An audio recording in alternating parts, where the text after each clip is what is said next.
about the digestive system. Yeah? So, I always like to give you guys an overview because ultimately for a lot of for one thing, it's just good to always give an overview of something you're presenting. But I also like to give it to you because for many of us, myself included, I don't need to understand every last detail about the digestive system to be an incredibly good massage therapist. But I do need to understand the way it works and the generalities of it to understand just the workings of the human body and have an idea of this thing that I'm working on and how does it feed the tissues that I'm working on. And that's very much what the digestive system is. It's about how do we get energy into our body, process it, and get waste out. And very simply put, and this is not an exaggeration at all, very simply put, you have a tube that starts in your mouth, a single tube that starts in your mouth and ends up in your butt. It is a single tube. That tube expands in some areas, balloons out and comes back in. It ripples in other areas, it squiggles in other areas, and it ends up, but it still is a tube. It is a garden hose from one end to the other. And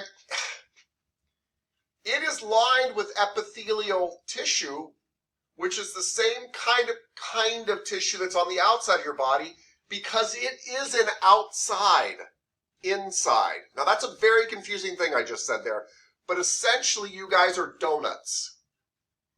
You've got an outside and you've got a tube going through the inside of you that stuff passes through and you pick up stuff as it passes through the center of your donut. You've got a very fancy donut at this point because we're very advanced beings, but that inside is an outside. So when I open up my mouth, I can touch in here because that's the outside. I realize it's inside my body, but the point is it's exposed to the outside. So, and the way you digest food is really through two main things. The two main things are one thing is you use lots of enzymes. And enzymes are chemicals that help to break down other things and create chemical reactions much more easier. And you've got enzymes that break down all sorts of the funky stuff that you put into your bodies. And I put into my body. Enzymes are a big, big key to digestion. But the other big key is surface area. And this is not the first time or the last time you will hear about surface area. Anybody knows how a radiator on a car cools down a car? It's because that radiator there has loads and loads of tubing that's winding through it that if you were to open up the radiator and really spread it out, it would cover up like, half a tennis court. The radiator has lots of surface area and that's how it dissipates heat. Well, your digestive system has lots of surface area to absorb nutrients. And it is a huge oversimplification, but it is a very accurate simplification to say that what happens is food gets churned up into tiny little bits, goes over this massive surface area in my intestines, and we'll talk about how we create that much surface area in our intestines. And the surface area is very thin and little bits of the food leak through the intestinal walls and get picked up by the bloodstream and get carried around my whole body to feed who? Not me. My cells. Now I am my cells, so that's very convenient, but I'm not eating for me. I'm eating for my cells. So these tiny little molecules, your food gets broken down to that, literally seep through the walls of your intestines and get picked up by your bloodstream, and your heart pumps that blood around, and your cells, remember your cells are bathed in interstitial fluid, in this blood, and they're literally like, I'm hungry, and they start sucking in nutrients. And then they're like, I am going to get rid of this waste product, and it pushes that out, and that gets picked up again, and all this because of your circulatory system. But your digestive system really takes large pieces of food, breaks them down into small food, smears them out over a big surface area so they can be absorbed into your body, into your bloodstream. And then the waste that's left over goes out the back end. Very, very true. 100% true. And Miss Avalos, thanks to her, I really appreciate what she said today because Miss Avalos talked about fiber. And when we think about nutrition, we always think about things like proteins, carbohydrates, and fats. And it's true that that's where you get energy from and building blocks for your body. But your system loves fiber. Loves fiber. And it's actually one of the things that's missing from the American diet quite often is fiber. Because our food is so well processed that we don't have enough fiber going through. And because this is a tube going through here, it likes, exactly like Miss Abloh said, it likes little Brillo pads going through there and scrubbing it all out. The fiber actually makes the tubing work really, really well and helps push stuff along. So even though fiber does not have a direct nutritional value, it's actually of extreme importance too. So it's kind of like the fourth ingredient there that we kind of forget about. Super helpful, and it's what you get from a lot of your raw foods. You can get it from cooked foods too, but from your fruits and vegetables and grains and legumes have loads and loads of fiber in them, along with other things like minerals and proteins, all sorts of stuff. Anyway, that's the overview of the digestive system. Now we're going to look at a little bit more. Yeah, we all need more fiber, sir. Yeah, chew on like a piece of cardboard or something. Bark. There you go. All right, let me share this slideshow with you all.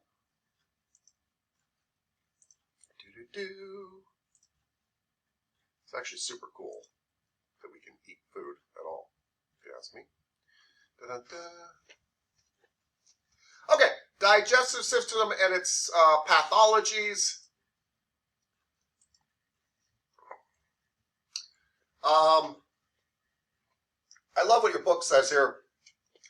Your digestive system really breaks food down into molecules, which is what I said, and it is a disassembly line. Your digestive system is a long line that is used to digest stuff. And it occurs during periods of low activity when you are in the parasympathetic division, when you are in your rest and digest mode. When you guys are in fight or flight, your body shuts off blood and movement to your digestive system because it doesn't matter if you digest today's meal if you don't make it through today. So actually you digest much better when you are in a relaxed state. Gastroenterology, thank you. Gastroenterology is the study of the digestive system, even if your teacher can't say the word. Okay, so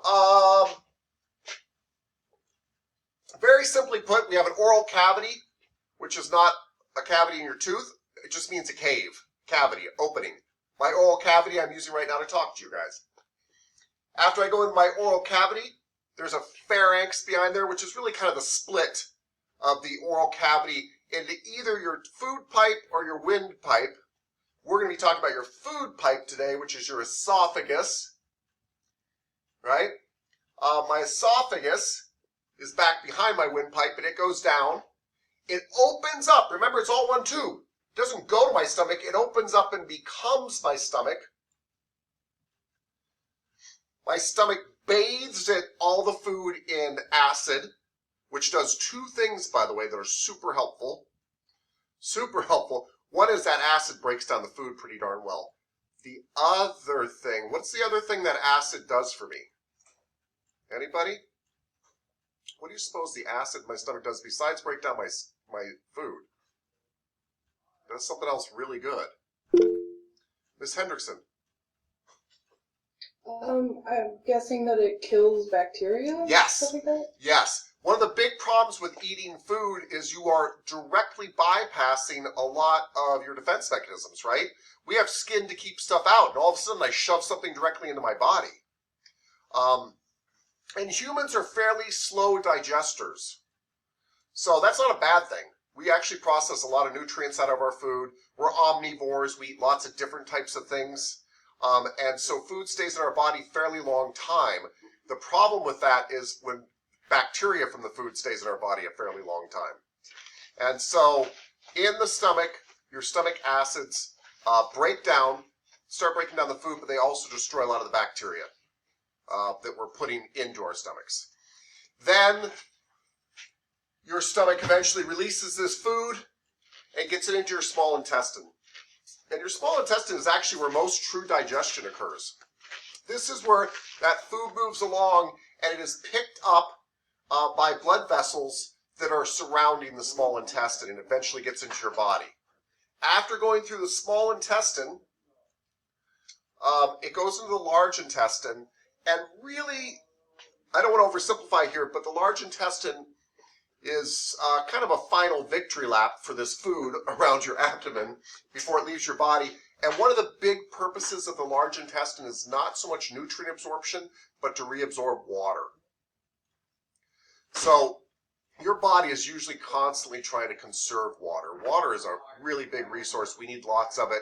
And so your large intestine actually starts to suck water back out of the food so that you're not just dumping excessive amounts of water along with your food. And in fact, if you're ever constipated, one of the first things you should do is make sure that you're hydrated. Because if you are dehydrated, your body goes to your large intestine to look for water. And if you get too dehydrated, then all the food moving through your body is too dehydrated. It doesn't move out of your body very well. So that's a walk down the intestinal tract of your body. We were also going to learn about the liver, gallbladder, and pancreas, which all three of these things make lots of enzymes, these magical chemicals for breaking down things, especially like fats. And they inject these things into certain parts of your intestinal tract to help you break down food. That's what they really do. Now, don't be wrong, the liver does 4,000 other things. Don't even ask me all the things to do because I don't know. It really does a lot. But when it comes to digestion, it releases lots of enzymes that help us digest food, and so does the pancreas as well. The gallbladder really stores some of the stuff the liver produces. And that is all the parts of your digestive system. Yay! Okay. When we ingest materials, we take them into our body. These are just definitions. Just definitions. When we ingest materials, we put them inside us. So when we start to digest materials, we're actually breaking them down. And we often use enzymes as a catalyst to do so. A catalyst is just something that makes a chemical reaction happen, usually at a lower temperature, usually with less energy. And that's what enzymes do. And then once that stuff is digested and broken down, we go to absorption. And that's when we are able to absorb these molecules from the food we ate into our bloodstream. And our lymphatic vessels, which I'll talk about a little bit. Lymphatic vessels are very important for fat digestion. And then eventually we defecate. We poop. Let's be honest. Defecation is a nice fancy word for pooping. And as a book that I read to my kids when they were little, everybody poops. So, and that is us releasing fiber for one thing, because fiber is indigestible. And even though I just made a big, treatise about how important it is, it doesn't get digested. It leaves the body.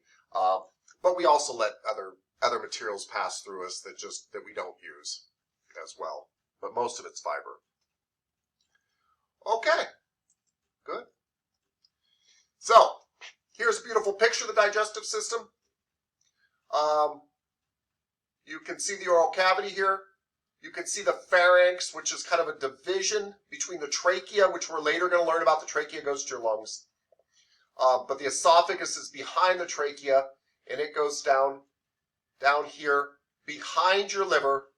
It opens up into the stomach, eventually goes into the small intestine, which, by the way, is your longest intestine, even though it's called small, this squiggly part, which eventually gets connected into your large intestine and then comes out through your anus. You can see the pancreas here, which we will learn about. The pancreas creates enzymes that actually get injected into your small intestine, and the liver creates enzymes and bile that helps break down fats and stuff that get stored into the gallbladder and released into the small intestine as well, actually. Okay. I already said this. Gastrointestinal tract is a muscular tube that goes from your mouth to your anus. The muscles, by the way, on the outside of the tube, basically. On the inside of the tube are epithelial tissues to kind of protect it and such. On the outside is a muscular tube to help two things. One is to help it expand when you guys eat a whole pizza. And do not pretend like you have not done this, because I know you have. Everybody's eaten a whole pizza at some time in their life. They're delicious, and you're like, what the heck? And after you've, like, down to the last slice, whatever. Anyway, so when you eat a whole pizza, you need to be able to expand these areas. The muscles are good at stretching out. But the other thing that we need the muscular tube for is for a peristalsis, which is to squeeze your food along your body. And it really does squeeze, squeeze, squeeze, squeeze, squeeze, squeeze to move stuff down this tube. And we're going to talk about this other stuff here in a little bit. Okay. Of course, the innermost layer of your tract, it is covered in this layer that's really called mucosa, which is an epithelial layer, but it's an epithelial layer that creates mucus. And by mucus, I mean snot. We might think snot's gross, but your body loves the stuff. It's amazing. And the mucus that you produce in your stomach and intestines, your GI tract, this whole thing, is extremely important for two reasons. One is it lubricates the food going through, so it doesn't get stuck. Two is it protects you from your own enzymes and digestive juices so you don't digest your own body. You don't want the stomach acid in your stomach to actually eat your stomach. That's an ulcer. That's when it's starting to eat through your stomach lining, right? You don't want the digestive enzymes in your intestines to digest your intestines. And mucus is very good at stopping that, kind of creating like this film over that stuff to help protect you from that. Miss Hendrickson, please.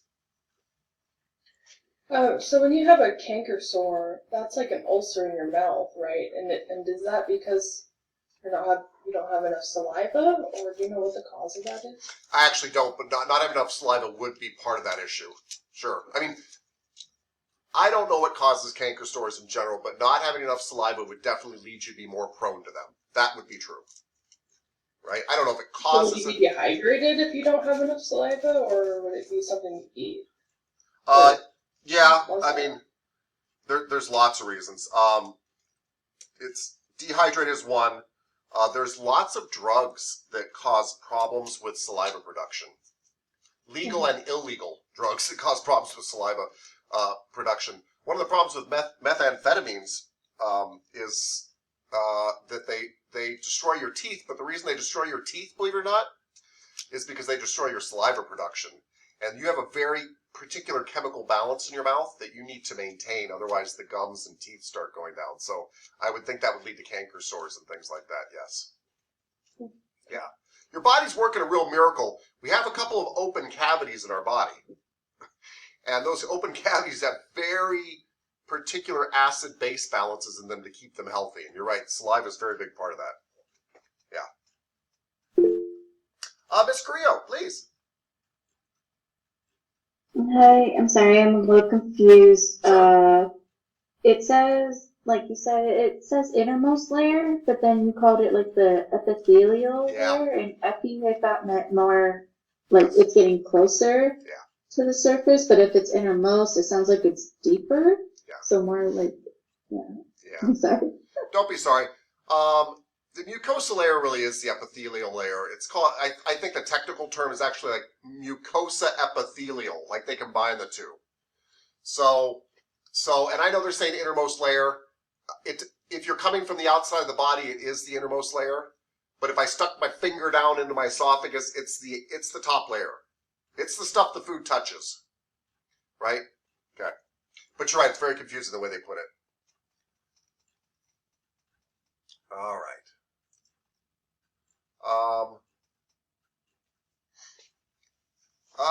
Let's see. I'm just trying to think where to go next with you guys to make this all make sense.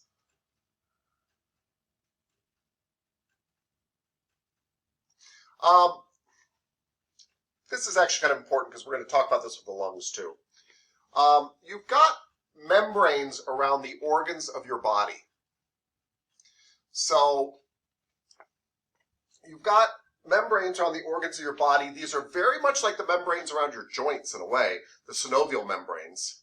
They're called serous membranes, and they secrete a little bit of a fluid. And the reason that you have them around things like your stomach and your lungs and your heart is because those things move, and you don't want them rubbing each other to death. So the peritoneum is a membrane that wraps around some of your organs in your body, and you have it around multiple organs so that when they rub up against each other, they don't actually rub each other away. And these membranes secrete a little bit of serous fluid, which is like synovial fluid. It's an oil. And so if you imagine this, if I sat here in this class and rubbed my hands together forever, right, for years, we would have problems. Like my hands would be bleeding. But if I put a plastic bag over this hand and a plastic bag over this hand and put oil between the plastic bags, we could probably slide forever, especially if that oil was reproducing. And that's exactly what these peritoneal sacs do. These things protect your organs, and they're inside your body. And it's one of the reasons why when we do abdominal massage on somebody, we can actually kind of scooch your organs out of the way. Like they'll move, because all this stuff is meant to move by each other. We're going to learn about this again when we study the heart and the lungs, because the heart is beating right by your lungs. And if they didn't have these sacs over them, they'd rub each other apart. But they do. And so you're fine. So you don't have to worry about all the names and things like that.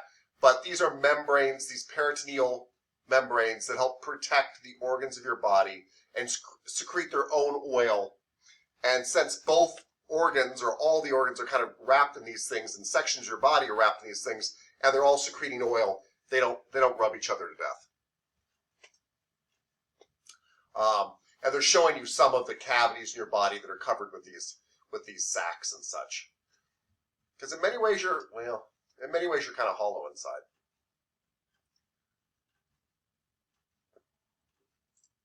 They also help hold hold your organs in place when you are jogging and things like that. Okay, so after you ingest food into your oral cavity, you start the digestion process with mastication.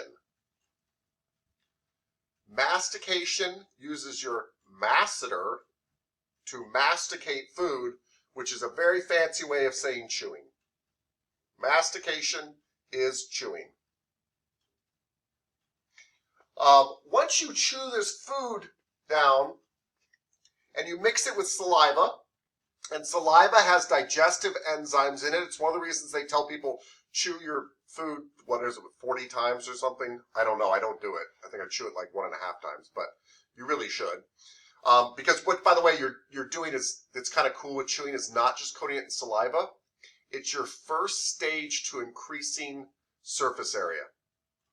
And I wish I could show you this, but I might be able to actually kind of demonstrate it in a way.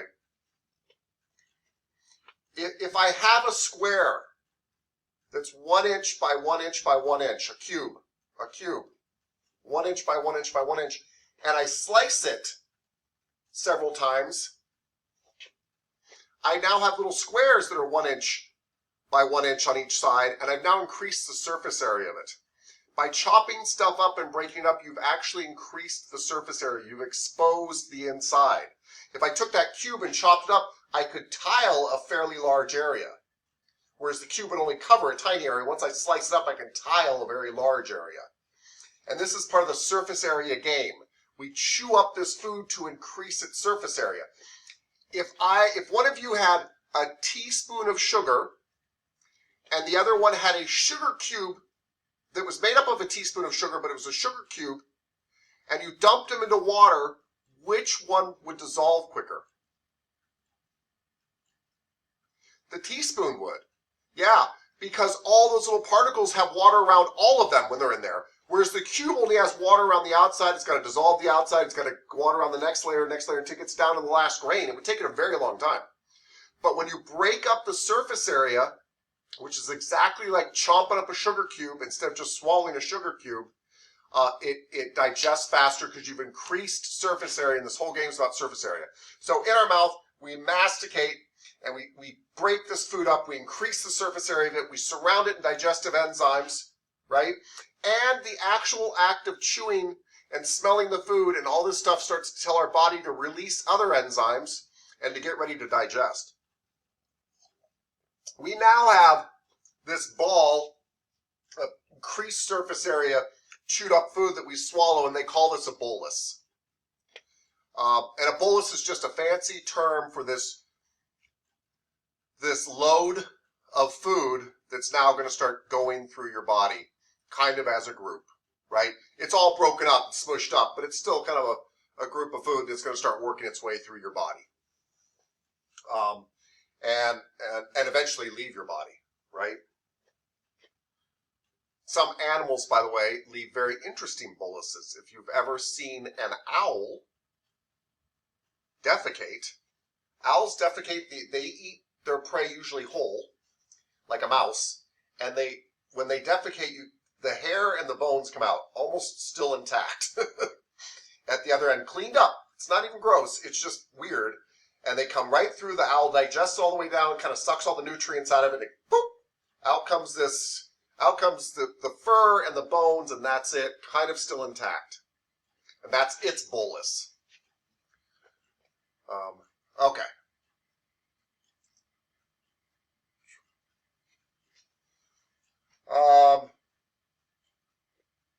I actually already just said this. So the only thing to add to it is saliva has some enzymes in it to help you digest carbohydrates and fats. We will have more. We will have more coming.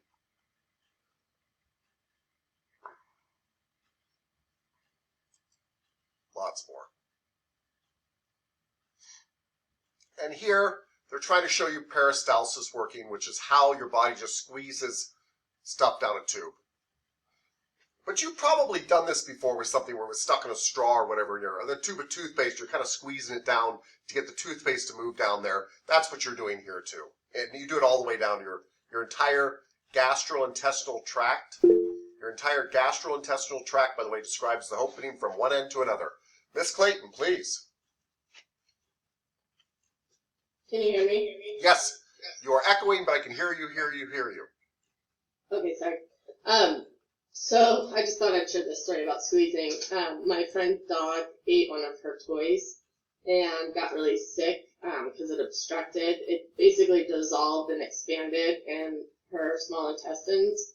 So they had to take her in, do surgery, and then the veterinarian actually pressed the toy, like squeezed it manually throughout the entire intestinal system and had it come out the dog's anus, and that was the surgery. But she didn't want to have to cut the small intestines open and get it, so she just manually squeezed it through the intestines and out the dog. I'm really glad you shared that story, actually. It's brilliant. I am not a doctor. I'm definitely not a vet, but I suspect it was a very good decision the doctor made, because once you cut into the intestines, it's a much trickier kind of thing, and you don't want the stuff inside the intestines getting inside the body. You can get all sorts of diseases and problems with that. And so this doctor decided they could manually peristalsis the object through and get it all the way out the other end. So they had to open up the abdomen, but they didn't have to open up the GI tract. And you don't want the GI tract directly open to the body if you can avoid it. Yeah, very cool. I just heard that story yesterday, so I thought it was appropriate to share. It's very apropos. Yes. Thank you. I love it. Very cool. Dogs, man, they eat so many things. Yeah. Okay. So after you've chewed this stuff up and you've got saliva on it, and you've increased the surface area of it, and you've surrounded it with some enzymes that are going to help to start to break down fats, which are very hard to break down, by the way. Lipids are fats. And carbohydrates as well, which are not hard to digest, but take longer. You're going to go down the esophagus, which is your food pipe. It is the pipe behind your windpipe, and it really is a tube. And it starts heading down. It goes through a sphincter. Do we all remember what a sphincter is? It is just a circular muscle. I am using mine right now to talk to you. Oh, it's closed. Now it's open. That's my sphincter. We've got a lot of them going down the GI tract because we like things to go one way and not another. You have had things go another way. And I don't just mean when you throw up, but when you get like a little, have you ever got the acid reflux kind of thing where you're like, oh, I've had that burning sensation. That is stomach acid coming back up the way we don't want it to come back up. Anyway, we go down the esophagus. We go through a sphincter to get into the stomach. Thank you. Your book points out that there is something very interesting that has to happen. I don't know if you guys can see me, but right below my lungs here, my lungs, the main breathing muscle is your diaphragm, and it covers the entire inside, like an umbrella, the entire inside of my rib cage. So there has to be a hole to get my esophagus through my diaphragm, and that hole is called the esophageal hiatus. I don't know if you've ever heard people say, I'm going on hiatus, going on vacation. Well, it's where your diaphragm took a vacation. It's really a hole that your esophagus can go through. And some other things too, by the way. You've got to get some nerves and arteries down there and things like that. But they go through the esophageal hiatus there, which is just a hole. You'll hear this word hiatus in some other places in the body too, where there's a hole, basically, an absence of that thing so that we can get through there. But anyway, that's how I get stuff, like, it's because my lungs and heart kind of exist above my diaphragm. So this is a hole in my diaphragm to get my esophagus down below there where my stomach is. And that is the esophageal hiatus. It's on vacation all the time. Okay. Goes in the stomach. And your stomach it has all these folds in it called rugae. And rugae allow your stomach to expand. That's it. Don't overthink it. There are folds inside your stomach that allow it to kind of unfold. Right? So it can ripple out like an accordion. There's my, and once all this food gets mixed with the acid and stuff like that, we call it chyme. And your stomach, by the way, uses peristalsis not just to move through food through at this time, but to actually grind your food. So your stomach massages your food. Up here, you took your teeth and you cut it and chopped it and chewed it. Down there, your stomach massages it. And it really is massaging the gastric acids into your food to make sure they're all coated. This is another good reason to chew your food, to make sure they're all coated so that we've killed off the bacteria in there. Because bacteria, what it loves to do is hide inside a piece of food. I don't mean the bacteria is actually thinking about this, but the point is, if your food isn't all chewed up and broken up, the bacteria can be inside a bigger chunk of food. So theoretically, like all that broken up and get acid on everything, and have this chyme kind of go in there and your stomach churning. And that's why sometimes if you don't chew your food really well and you eat really fast, you feel your stomach working harder. Because it's like, I got to chew now because Tap Scott decided to eat the whole pizza and do it in 4 bites. And that's not working, right? Okay. You can see the folds here. You can see the mucosa membrane here. Remember, it's releasing mucus here to protect the stomach from the very acids that it produces.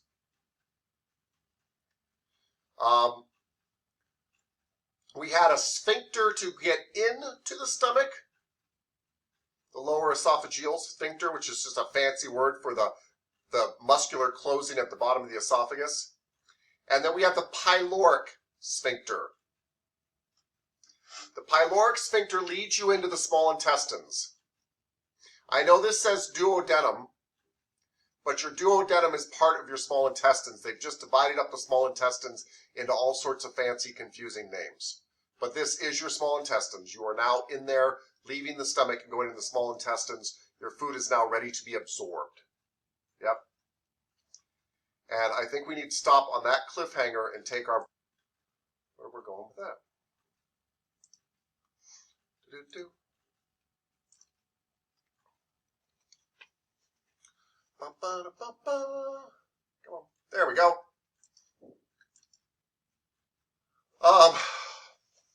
So your stomach secretes all sorts of wonderful things that help to, sorry, by the way, I thought we were going into the small intestine, but we're going to talk about the stomach for another minute. And it secretes all sorts of things. And by the way, the cool thing about these secretions are, with your whole body is like this, by the way, it's quite amazing. It's the cells in your stomach that make the stuff that you need to digest your food. So they are secreting all these really cool things, but the really important one that we often think about is hydrochloric acid. And hydrochloric acid is nasty stuff. It'll burn through your skin. It's quite impressive it doesn't burn its way out of your stomach. But it doesn't because of the mucosa layer and your stomach protecting itself. That hydrochloric acid is the big one. It kills all sorts of bacteria, and it helps start the digestion of food by breaking it down into its basic chemical factors and such. Now we are ready to go in to the small intestine. It is not so small as I wrote here in my notes. It is about 20 feet long. So if I stretched out my small intestine and it was attached at the camera there, the other end would be back about here. Why is it so long?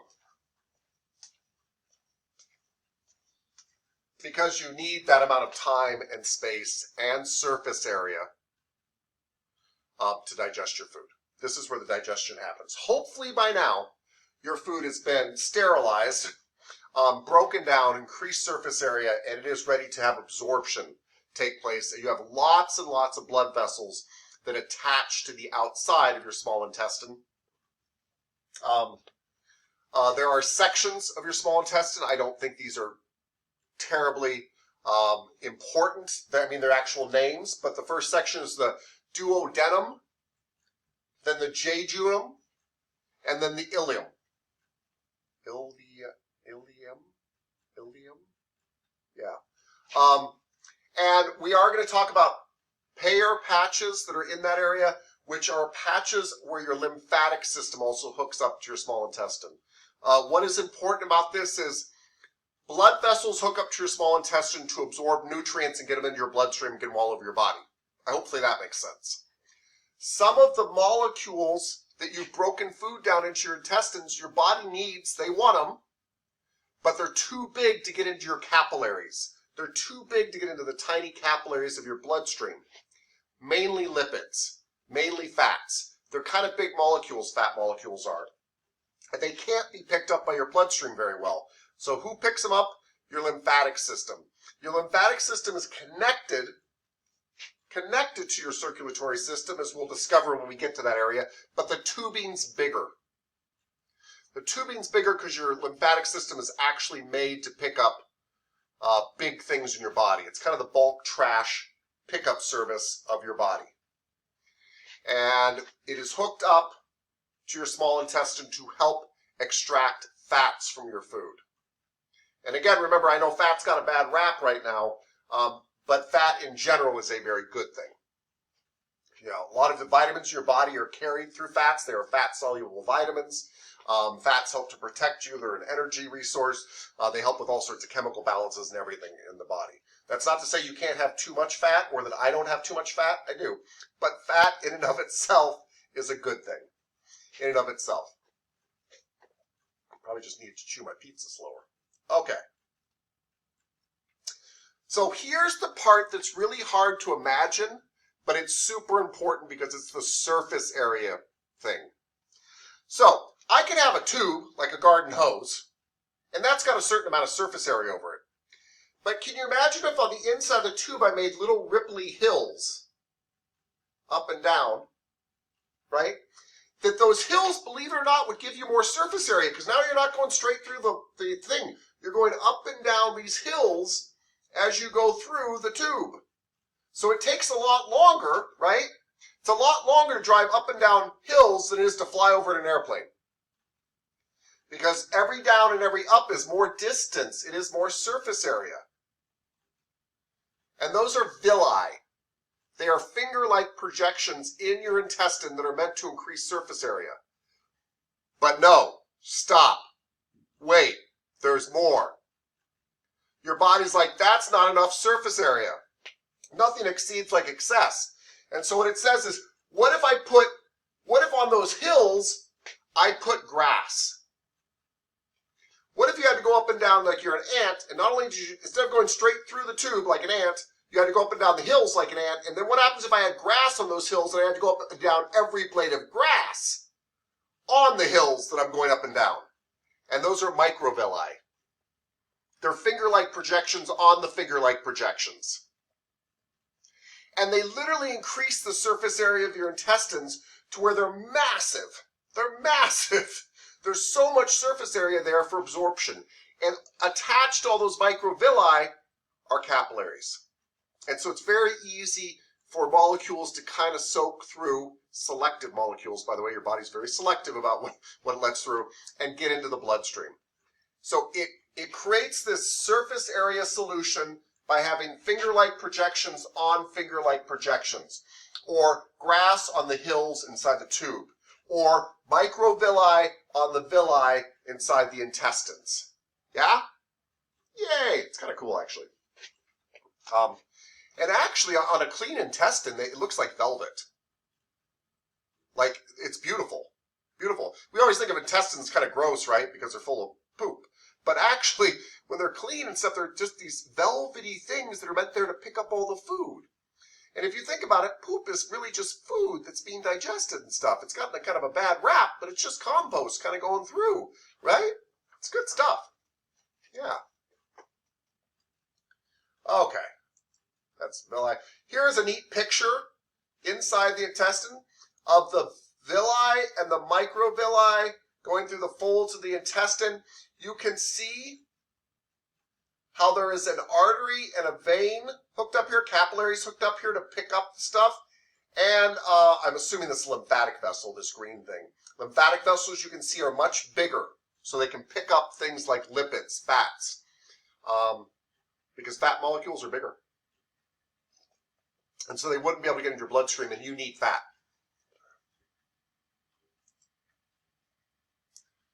So we don't have to get into this, but I actually kind of already explained this in a way. You don't absorb a lot in your stomach, believe it or not. Although you can absorb alcohol in your stomach, which is why you get buzzed so fast when you have a drink. It doesn't have to fully digest. You literally swallow it, and sometimes you're like, oh, I feel kind of good, you know? And that's because it didn't even get down to your small intestine yet. A lot of alcohol comes right through your stomach right away. But in general, your stomach is not digesting a lot of stuff. What happens is most of that's happening in the small intestine. And that's where you're getting the sugars and the fats and the vitamins and the rest of the alcohol, and your sodium and your potassium and, amino acids, which are proteins. And then the large intestine, majorly what it's doing is getting water out, right? Getting water out. And separating gases, by the way, because all of this process produces a lot of gas, because you don't produce a lot of gas, but the good bacteria in your intestines produce a lot of gas. So when the good bacteria, and you have lots of good bacteria in your body, helps you digest food by breaking down food for you into smaller particles that you then can get into your bloodstream, a lot of this bacteria releases methane gas. And methane gas is that rotten, eggy smelling gas, especially when you digest proteins. And that's what you're releasing from your body. But again, you're not farting. Just remember this next time. You're not farting. You're farting for your bacteria. It's them farting, right? You're releasing the gas they've produced. So you can tell that to people around you next time. That wasn't me. That was the millions and millions of bacteria in my gut. You're welcome. And by the way, side note, eating lots of animal protein tends to not produce a lot of fat, but it produces lots of methane, and it's very stinky. Eating lots of vegetable matter actually produces lots of gas, Vegetable matter is a little bit harder to digest in certain ways, and so it produces lots of gas, but it tends to not be stinky. And so that's just the difference between those two things. Okay.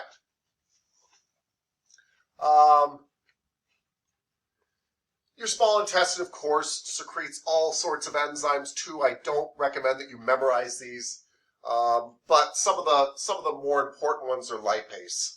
Lipase is known to help you with fat digestion, and again, fat digestion is kind of tricky. It takes a lot of work for your body to do, but it's highly important. And so lipase helps with fat digestion, so that then those fat molecules are ready to get into your lymphatic system.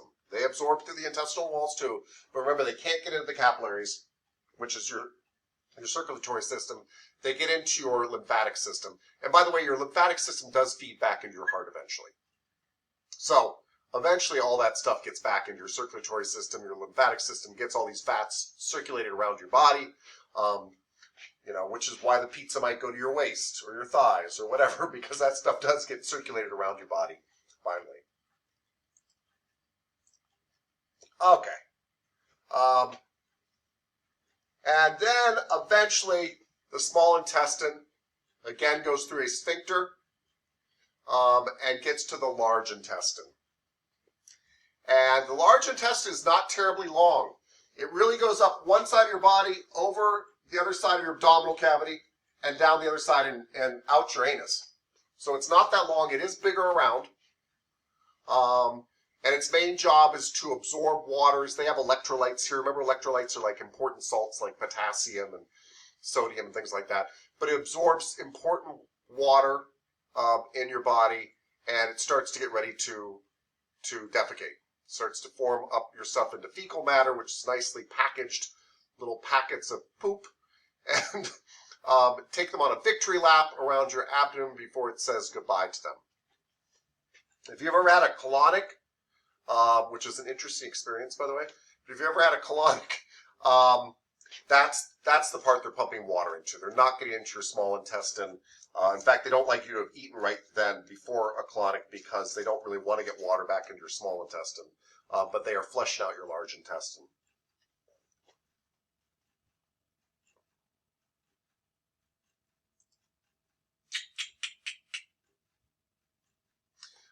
Your large intestine, or your colon, it's also called your colon, has a ascending, transverse, and descending section, and a final section called the sigmoid. Again, these are just terms. They do not matter. I mean, they don't matter in the sense that I don't think your life is going to be changed because you're like, this is the transverse section, but they should make sense to you. Ascending means going up, transverse plane going across, descending going back down, right? And then heading over to your anus. Your anus actually has two sphincters in it, by the way. Two sphincters in it. One is fully under your control, and the other one is actually controlled by your autonomic nervous system. It's automatic. And this is very helpful, because when you go to sleep, your autonomic nervous system closes that one sphincter in your anus. And this way you don't poop yourself while you're sleeping, because you usually release your other sphincter when you're sleeping because you're not thinking about it. And so your body knows to hold one sphincter shut when you're sleeping. Your anus also has some other really kind of neat qualities, or your rectum, I should say, that last little portion. It has some very sensitive nerves in it. And some of those nerves do some things that you would not be surprised about. They let it know when it's full. And that gives you the sensation that I need to go to the bathroom, right? That's one of the things it does. But they actually, I'm not trying to be gross here, it's just, this is your body. It's actually beautiful. They also sense wetness. So that is the reason why you know when it's like, oh, I'm feeling a little gassy, or I'm actually going to go to the bathroom. Your rectum actually has sensors in there to hopefully let you know of, oh, we have gas to release, or we actually have something physical to release. And so they're sensing that kind of stuff so that you can make very good decisions about whether you should go to the bathroom or not. So it tells all that kind of stuff. Kind of cool. Kind of cool. And here is here is the large intestine, which also has blood vessels going to it because it's soaking up water and all that stuff. We do have the appendix here, which I have mentioned before. Possibly, they still don't know, possibly a repository for the good bacteria in your intestines. In case you were to ever lose all that bacteria, which you can lose. You can get really sick and, have horrible diarrhea, and it tends to flush out the bacteria from your body. This would preserve some of your good bacteria, because remember, the bacteria is what's actually helping you digest a lot of your food. So we utilize other animals all the time inside our body to help us do what we do. So, in fact, there's a lot of evidence to suggest the cravings that you have for food are not your cravings. They're your bacteria's cravings. So if you eat a particular diet, what happens is you make favorable conditions for that type of bacteria. All of us have different bacteria in our stomach. Don't get me wrong, we share roughly the same bacteria, but we have it in very different amounts. And so if you eat a very high-fat animal protein diet, the bacteria in your gut is used to digesting high-fat animal proteins. If you are used to eating lots of vegetables and things like that, the bacteria in your gut is very prone to eating lots of vegetables and things like that. And they tend to make you crave those things that they like to eat the most.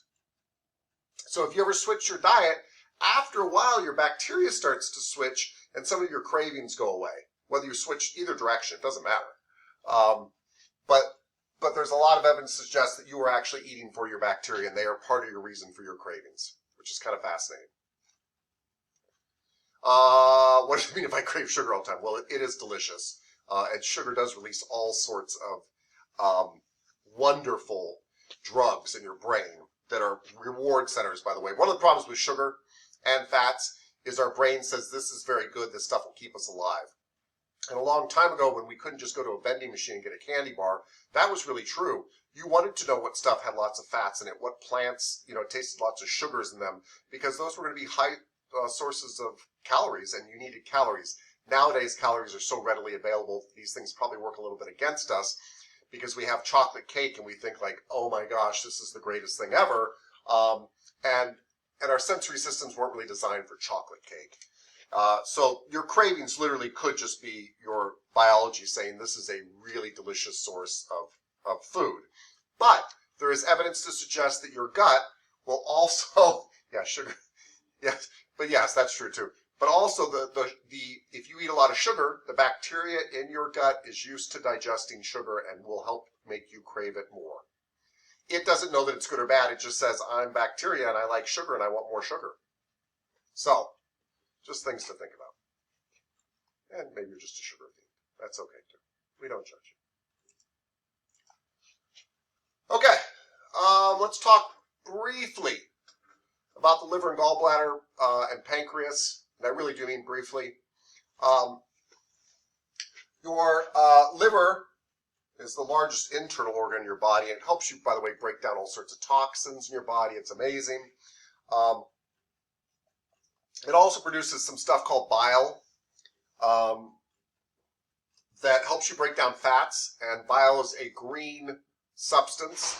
If we go to the cadaver lab, you can still see it, actually. It's green enough to see in a gallbladder.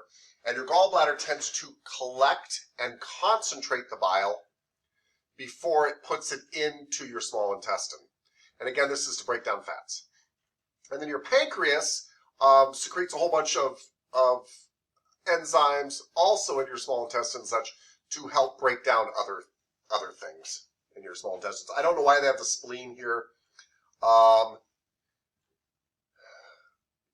Your spleen does produce some enzymes that are important, but we usually associate your spleen with your circulatory system. Your spleen is a very large filter for your blood, and we will get to it when we get to the circulatory system. It does produce some enzymes that are important here, but nothing that we need to get into. The big thing to remember is the liver produces bile, and bile helps with fat digestion, which is what I just said, right?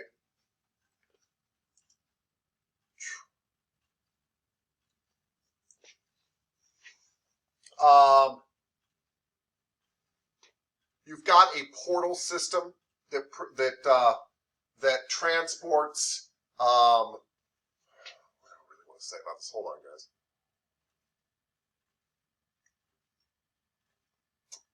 You've got what's called the hepatic portal system that transports blood from your intestinal tracts and your gallbladder and your pancreas to your liver.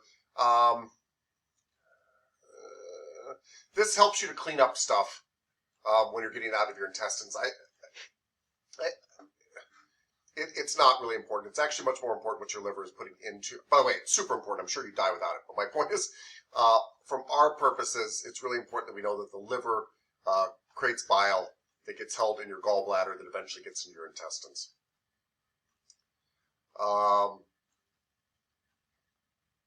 All this bile helps you digest fat, which I said is really, really important because fat, also you have a lot of fat-soluble vitamins. By the way, a little note to all of you. Fat-soluble vitamins, like A, D, E, and K here, are vitamins that you can overdose on. And water-soluble vitamins, like vitamin C, you cannot overdose on. In fact, we all, because of the drinks we have and everything, probably get 20,000 times the vitamin C we need, which is fine. You can't OD on it. You just flush it right out of your body. The problem with things like vitamin A is you don't OD on it from one dose. What happens is some of the symptoms of a vitamin A deficiency are the same symptoms as vitamin A overdose. So you go onto the web and you say, gosh, I'm having these problems. I must need more vitamin A. And you take it and you go, wow, those problems are still really, really bad. I must need more vitamin A. And what's happening is the overdose symptoms are the same as the underdose symptoms. And so just be careful with fat-soluble vitamins. You can take too many of them because they store in your body differently and they don't get out of your body like water-soluble vitamins do. So you really can. Again, people don't overdose because of a single dose they took. They overdose because they keep dosing themselves with them thinking they have a deficiency when they're really getting way too many of them. We already talked about the gallbladder, stores and concentrates bile. That's the important part. The pancreas, located by the stomach, and it secretes, like I said, lots of enzymes that help to break down your food, which is what all these organs do. Lots and lots of enzymes to break down food, all sorts of crazy enzymes. It also helps with fat digestion. I think you're starting to notice that lots and lots of stuff in your body, from your saliva all the way down, help to break down fats. It's kind of like when you're doing the dishes, you know. Dawn gets grease out of the way. Fats are actually very hard to break down. They don't like to absorb in water. They really require chemical reactions to break them apart into tiny, tiny bits. And that's why it takes so many things working against them. That is that. Okay. Okay. Presentations for tomorrow. I want to try something new because there are 400 of us and our presentations take forever, and they have been wonderful, by the way. This is not me scolding you. Please, please, please. I'm actually trying to make your lives easier. For these presentations, I am hoping that you can give us a presentation in 10 sentences. That is a tall order. 10 sentences. Try to pick the very best 10 sentences you can, right? I realize this is a challenge in and of itself. I said no less. I guess it could be less than 10 sentences if you really have nothing else to say. But I'm hoping there's 10 sentences worth saying on each of these areas you're about to get. So try to pick the most informative sentences. Again, please do not take this to mean that I thought the other presentations were too long. They were fantastic. I think you guys would agree. I watched your look on your faces. We really heard some of the best presentations I've ever heard. But I think especially for this section, for the need to be expedient, I want to shorten this down because tomorrow we're doing a new section. So think 10 sentences. Got it? 10 sentences. Okay. So what we want is a really neat, what we call an elevator speech. An elevator speech is quickly summing something up that you could say while riding up in an elevator with somebody. 10 sentences. Okay. Here are your assignments. Miss Abelos, cirrhosis. Miss Carrillo, constipation. I hope the stress of just using 10 sentences doesn't give you constipation. Miss Clayton, Crohn disease. Craven, diarrhea. Gallstones. Miss Dimitruk.